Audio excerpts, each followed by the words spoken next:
My late grandmother had one cure for every possible medical problem. You have a headache, you have a bad stomach, you have temperature, you have a skin rash, 1 spoon of fish oil. Macedonia's economic policies remind me of my grandmother.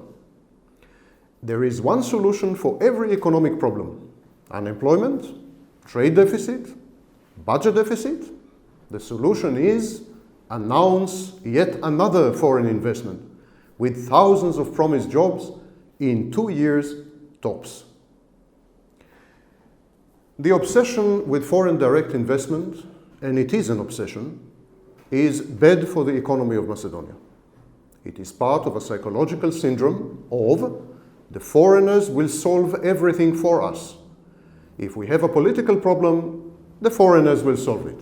If we have an economic problem, the foreigners' money will solve it. Foreign direct investment is a reliance on outsiders to solve problems that the Macedonians themselves should cope with.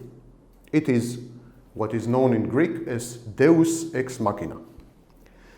Studies in the last 30 years have proven conclusively that foreign direct investment is a mixed blessing in economies which do not have a strong private sector. Macedonia, as you know, has a very well-developed public sector which is growing robustly, especially over the last 10 years. Macedonia's budget is more than half of GDP. But the private sector is heavily reliant on the government and is very weak. In such economies, foreign direct investment may have actually negative effects. In contrast, domestic investment, investment by locals in their own economy, has only positive results, aspects, and effects. Small and medium enterprises, startups, family-owned businesses constitute more than 80% of the economy of Germany, for instance, which is by far the most successful economy in the world. There is no arguing, there's no disputing that foreign investors bring with them some badly needed things. They bring with them patents and intellectual property, new technologies, new management techniques, new skills, and most importantly, they open up and provide access to export markets. And these are the positive aspects of foreign direct investment which should not be underestimated. However, in economies like Macedonia, which are underdeveloped economies, there are also negative effects. Consider, for instance, the fact that foreign direct investment is capital intensive. In other words, foreigners invest in automation. Foreign direct investment is also labor efficient. In other words, foreigners do not employ people. They invest in automation, in robotics. And so there is very little employment as a result of FDI. Second thing is that foreigners compete unfavorably and unfairly with local businesses for very scarce resources, capital, bank credits, bank loans. These go to foreigners instead of to locals. This unfair competition is called in economics crowding out. And then there's a question of, is foreign direct investment a benefit to the economy? Overall, actually, and unbelievably, it is not.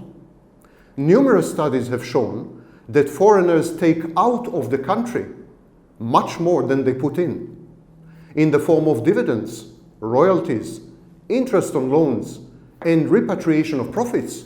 Foreigners actually take 1.5 times more foreign exchange out of the country than they put into the country. Moreover, the benefits that foreign investors get from the government in the form of lower taxation or no taxation, tax holiday, in the form of direct grants, direct help, monetary and otherwise, these benefits usually far outweigh the benefits, direct and indirect, of the investments themselves. So, foreigners benefit from foreign direct investment more than the local economy, or the government, or the people. Next thing is that it has been again shown and demonstrated that foreign direct investment does not foster growth in the economy and does not foster stability. Actually, foreigners are fickle. They are unreliable. They jump ship with the first sign of crisis. The first hint of crisis, foreigners pack up, repatriate their money, and leave the country. Foreign direct investment is therefore pro-cyclical. When a cycle starts, foreigners help the cycle. When the economy is going up, foreigners go up with the economy. But when it is going down, foreigners push the economy even further down by retreating, withdrawing, and leaving the country. Foreign direct investment also displaces, by competition, displaces local manufacturers and local exporters.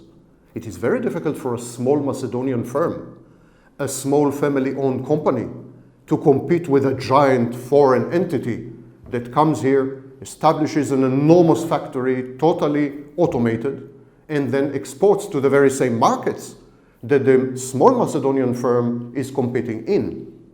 So foreigners actually very often destroy the local export sector and by competition cause great harm to small and medium enterprises.